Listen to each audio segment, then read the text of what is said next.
Admiral James Morrison stood at the viewport of Lunar Command, his weathered face illuminated by Earth's blue glow. The hegemony ships hung in high orbit like obsidian daggers against the stars. 15,000 vessels that had appeared without warning 3 days ago. Their arrival had shattered humanity's illusion of solitude in the cosmos. "Sir," Lieutenant Rodriguez called from her station, "they're broadcasting again." Morrison didn't turn. "Put it through." The alien transmission filled the command center, their words translated into eerily perfect English by AI systems that had been working overtime since first contact. "People of Earth," the voice began, dripping with what could only be described as aristocratic disdain. "The galactic hegemony has observed your primitive civilization long enough. Your species has achieved basic spaceflight and rudimentary AI, barely qualifying for contact under Protocol 7249. You will now be integrated into our empire, for your own benefit, of course." Multiple screens activated around the command center, showing the hegemony's casual destruction of Earth's orbital defense platforms. They weren't even using weapons. Their ships simply passed through the structures as if they were made of smoke, their advanced phase shift technology making a mockery of humanity's best defenses. "Your species has 2 standard months to submit to hegemony authority." The transmission continued. "Your governments will be dissolved, your military assets surrendered, and your resources placed under our administration. This is not a negotiation.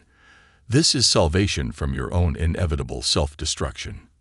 Dr. Elena Santos watched from her position near the quantum communications array, her hands clenched into fists.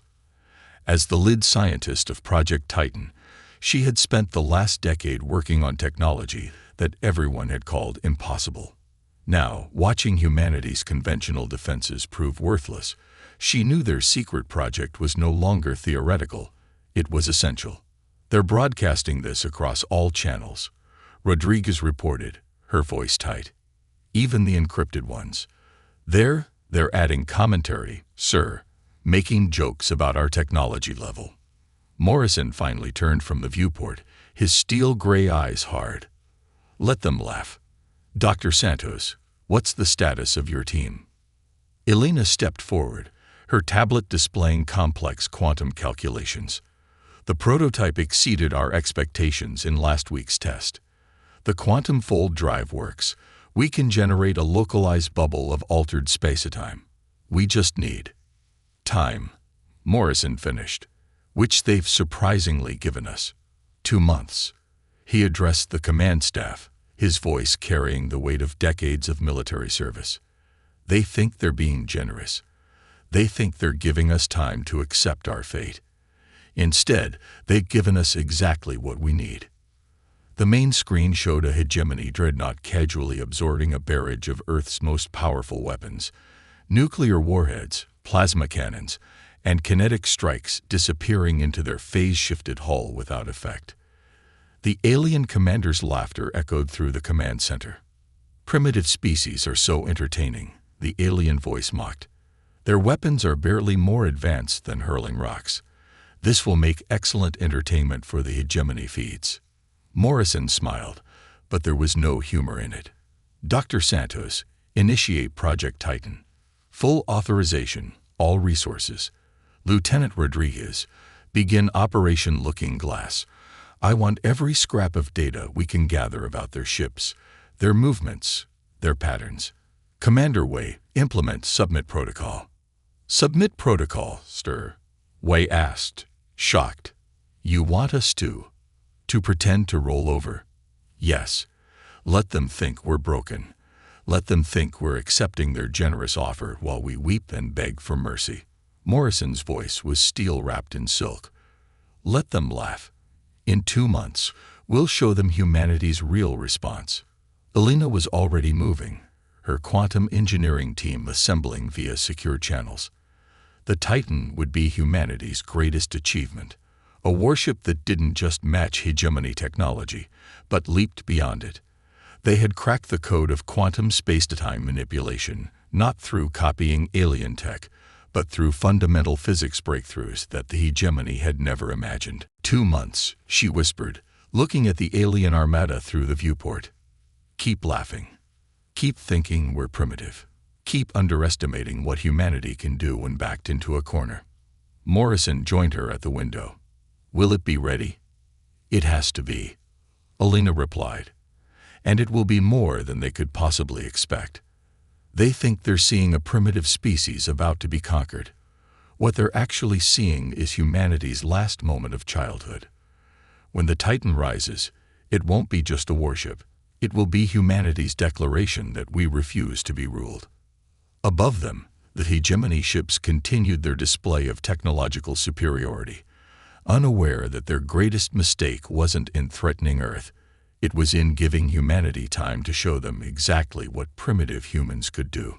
The Titan construction facility, hidden within the asteroid belt, buzzed with controlled chaos. Dr. Elena Santos watched through reinforced windows as quantum manipulation fields warped space around the massive vessel taking shape in the construction bay. The ship's hull gleamed with a coating of metamaterials that seemed to drink in light itself, making it hard for even human eyes to focus on its true shape. Status report. Admiral Morrison's hologram flickered in the command center, his image distorted by the quantum interference that helped hide their facility from hegemony scans. The quantum fold drive is stabilizing better than expected, Elena replied, gesturing to the holographic displays showing the ship's core systems. Major Thompson's team cracked the phase shift harmonics last week. We're not just matching hegemony technology anymore. We're exceeding it.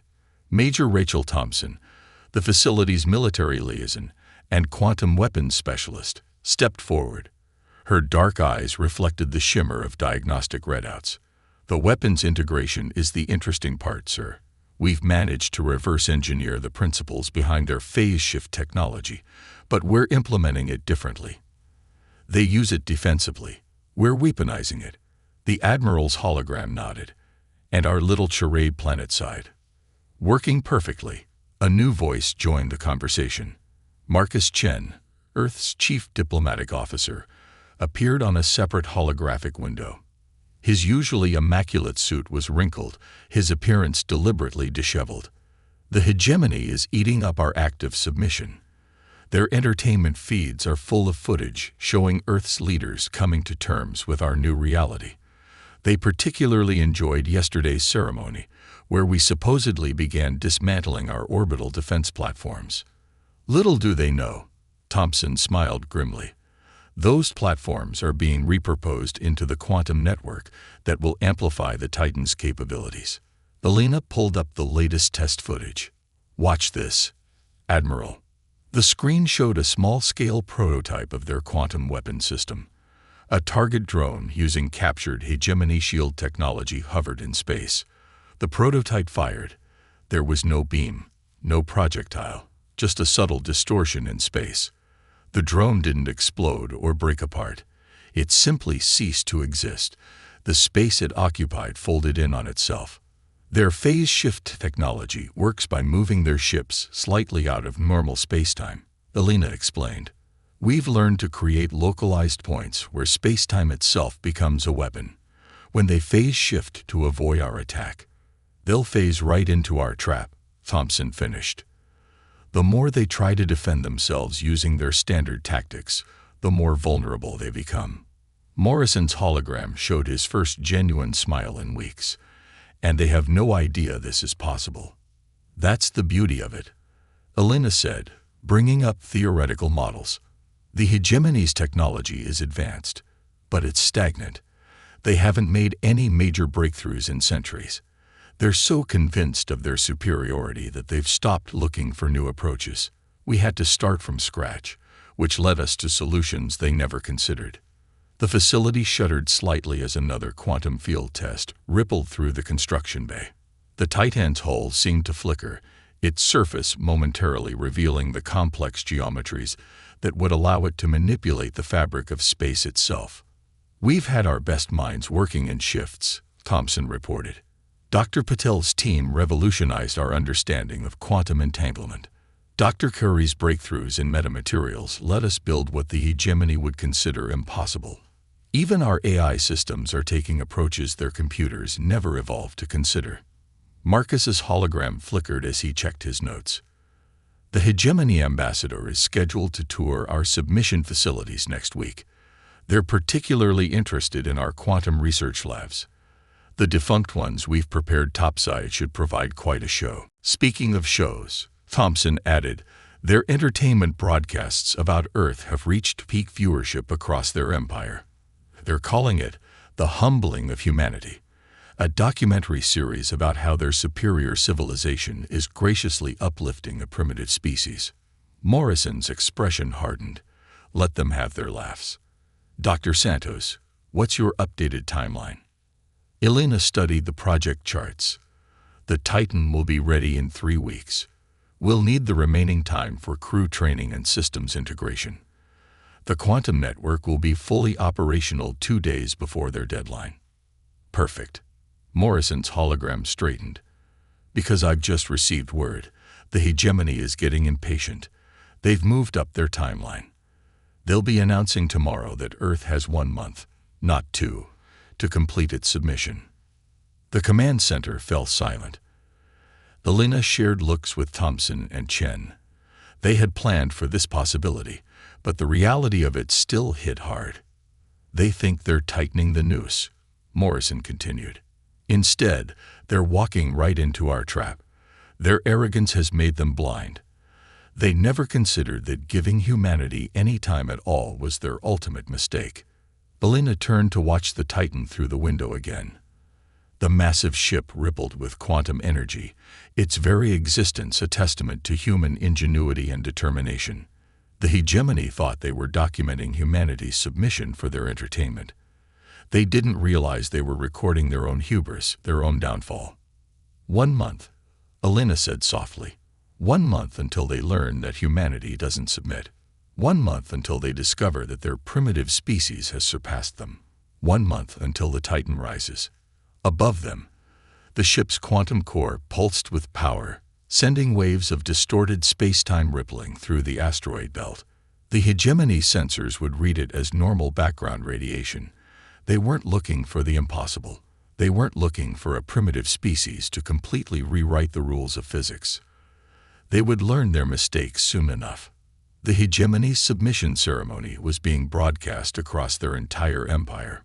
Massive ships hung in Earth's orbit, their crystalline structures refracting sunlight in dazzling displays of power and technological superiority. On the surface, in what was once the United Nations headquarters, Earth's apparent capitulation was entering its final phase. Admiral Morrison stood at the podium, his formal uniform immaculate, his expression appropriately humble.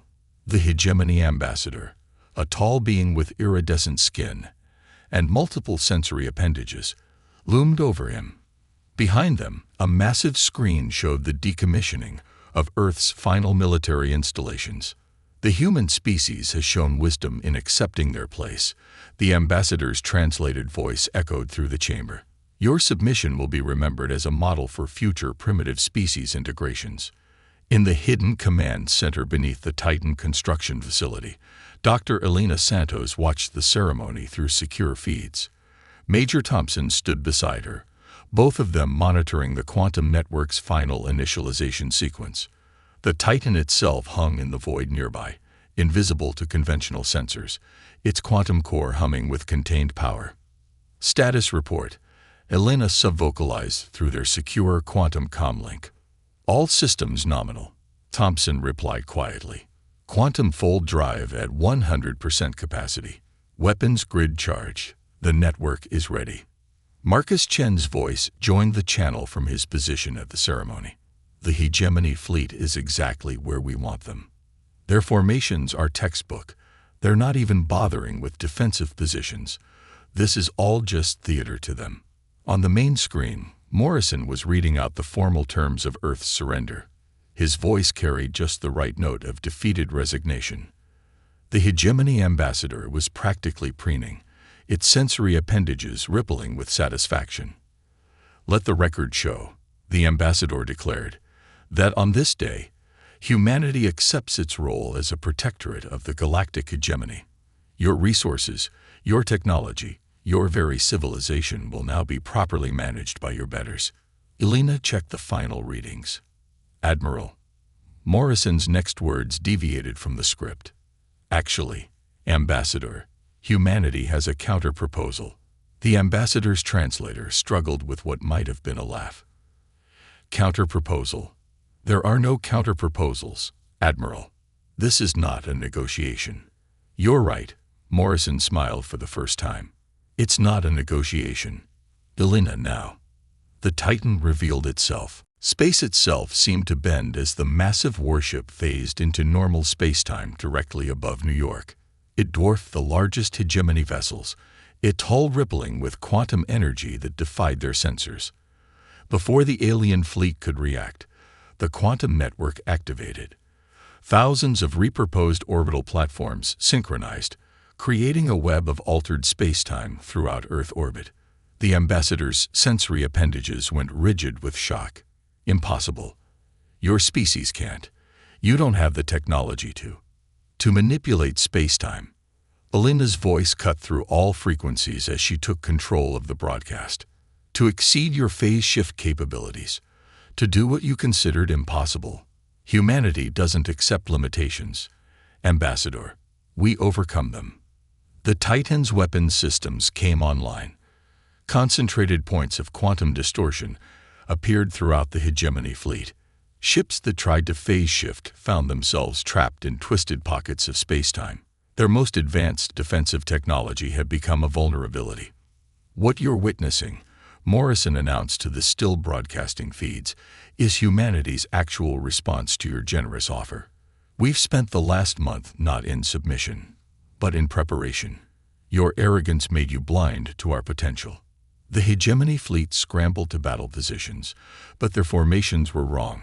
Their defenses oriented for ceremony rather than combat. The Titan moved with impossible grace for its size, its quantum drive allowing it to essentially ignore normal spacetime constraints. This is impossible. The ambassador rage. You're primitives. We monitored your technology level. Your species barely achieved spaceflight.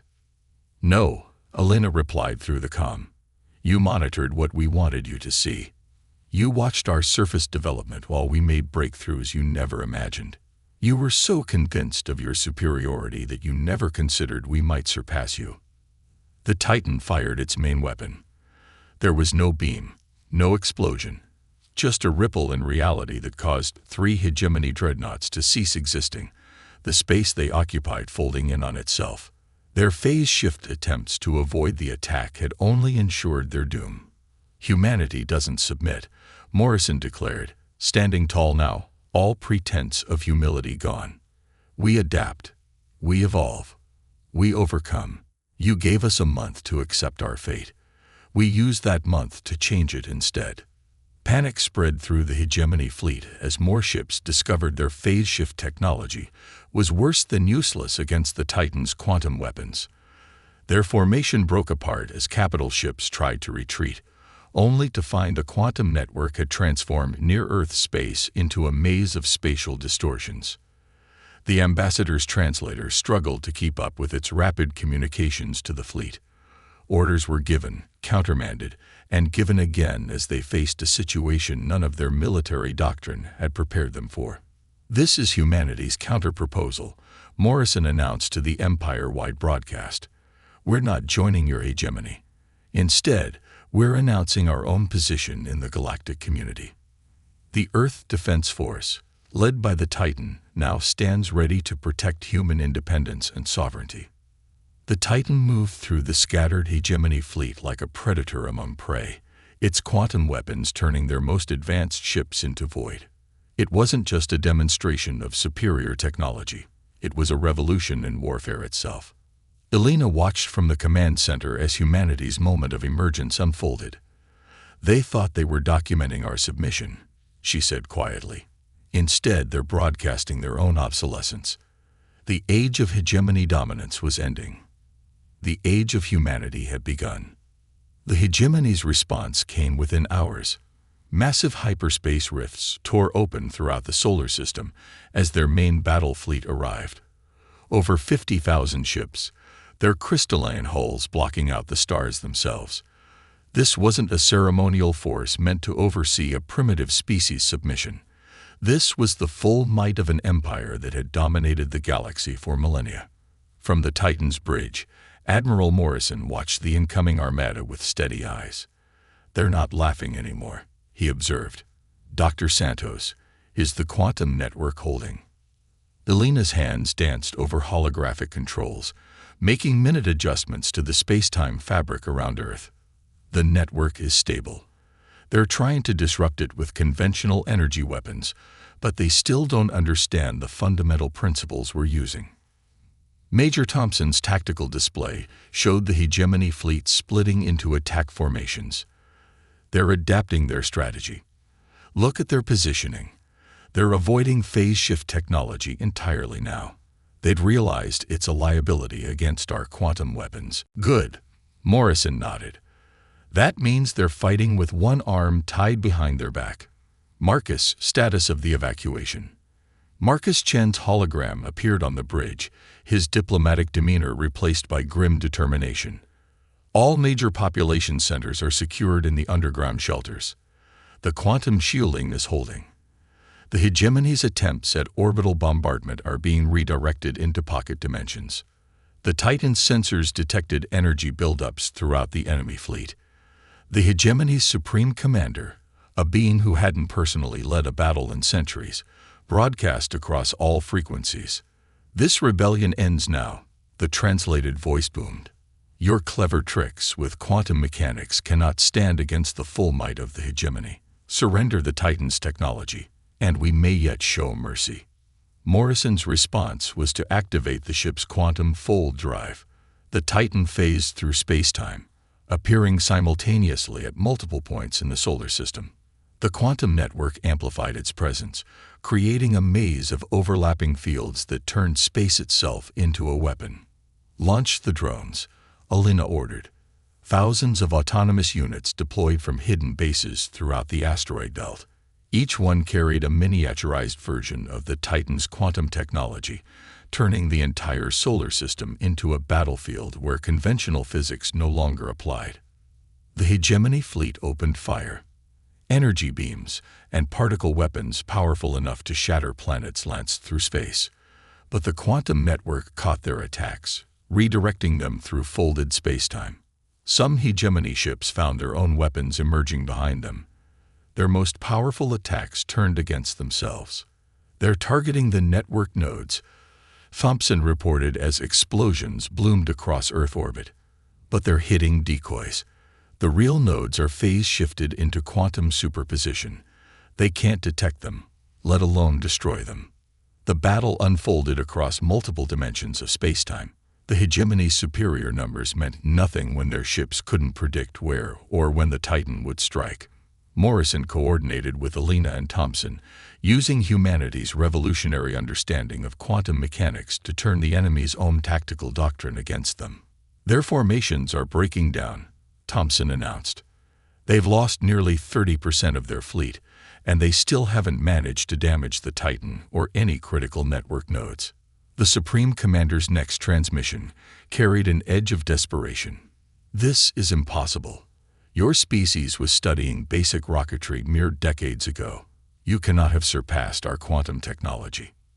"You're right," Elena replied, her voice carried across the battlefield.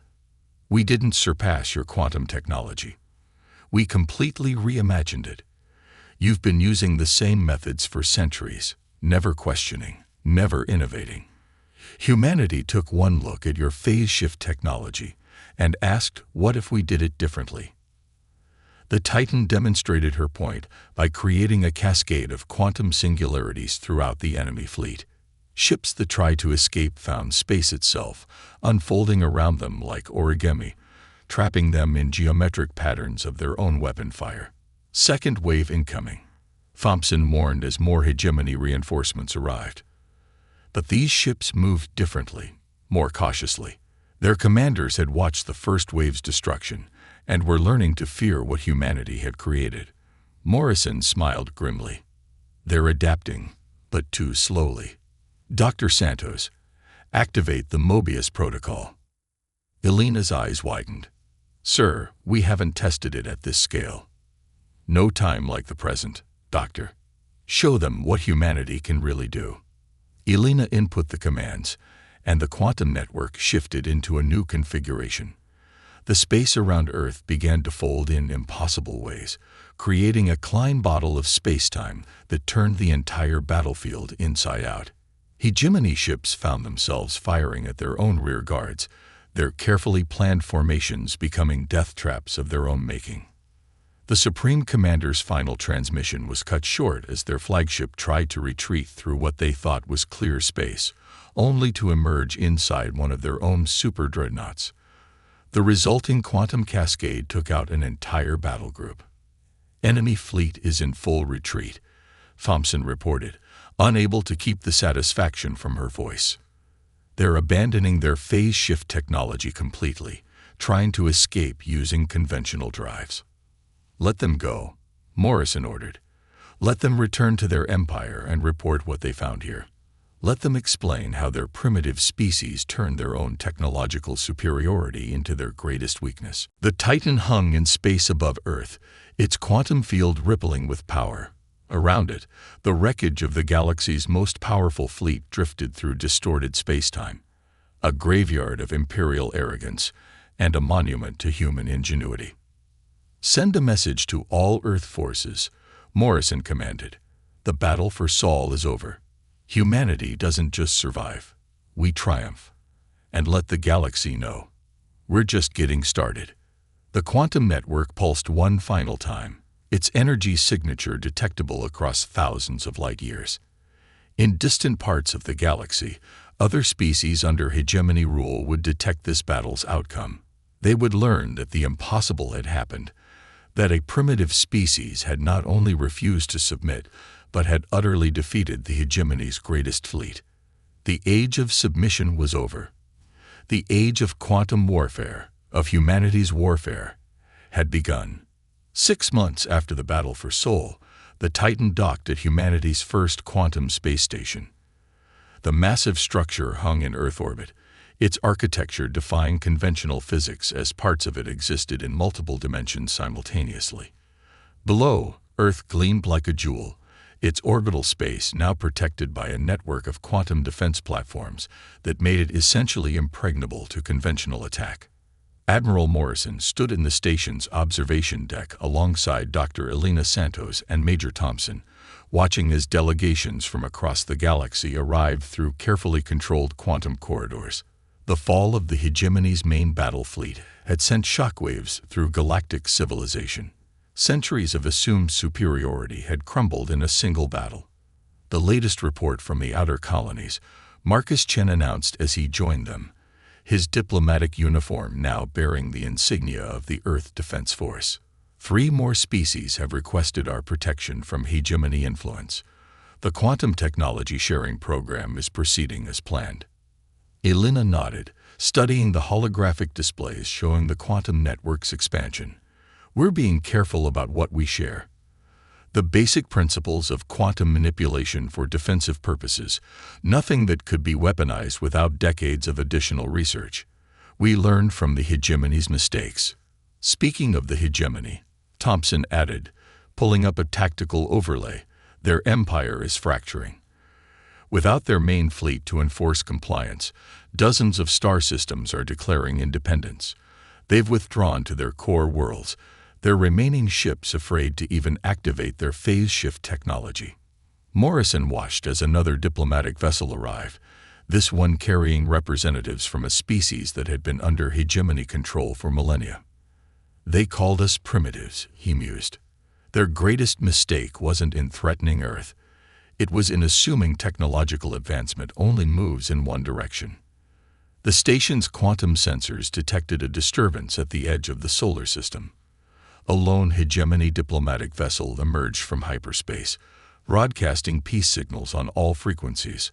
Unlike their previous crystalline ships, this one used conventional drives and materials. They had learned their lesson about depending on phase shift technology. The hegemony's new leadership wants to open formal diplomatic relations, Marcus reported, reviewing the transmission. They're offering recognition of Earth's independence and sovereignty over the Sol system. They're also requesting," he paused, amused, "technical assistance in developing safer methods of faster-than-light travel, now that their phase shift technology has proven vulnerable." Elena couldn't help but smile at the irony. They spent so long looking down on other species that they forgot the fundamental rule of science. There's always more to discover, always new ways of thinking about old problems. The observation deck's quantum field shifted, creating a clear view of the Titan in its docking cradle. The massive warship had become a symbol across the galaxy, not just of military power, but of the potential for revolutionary change. Its quantum drive technology was already transforming space travel, making traditional hyperspace drives obsolete. "We're receiving more applications for the Earth Science Academy," Elena noted. "Species from across the galaxy wanting to learn our approach to quantum physics. They're particularly interested in our methodology, how we developed such different applications of similar principles." "It's not just about the technology," Morrison replied. "It's about the mindset. Humanity's greatest strength isn't our weapons or our quantum manipulation. It's our ability to look at the impossible and ask, why not?" Thompson's tactical display showed the growing network of quantum corridors connecting Earth to its new allies.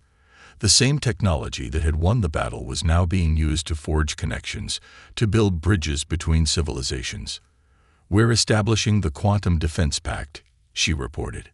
17 species have already signed on. They're calling it the dawn of a new era in galactic politics. "And the hegemony?" Marcus asked. "Contained," Morrison answered. "Their remaining fleet won't risk confrontation. Our quantum sensor network can detect their ships across hundreds of light years. The age of their uncontested dominance is over." Elena walked to the window, watching Earth rotate below. "You know what the most remarkable thing is? We did this in months, from first contact to revolutionary breakthrough. While they were laughing at our primitive technology, we were completely reimagining the possibilities of quantum physics. That's humanity's real contribution to the galaxy," Morrison said.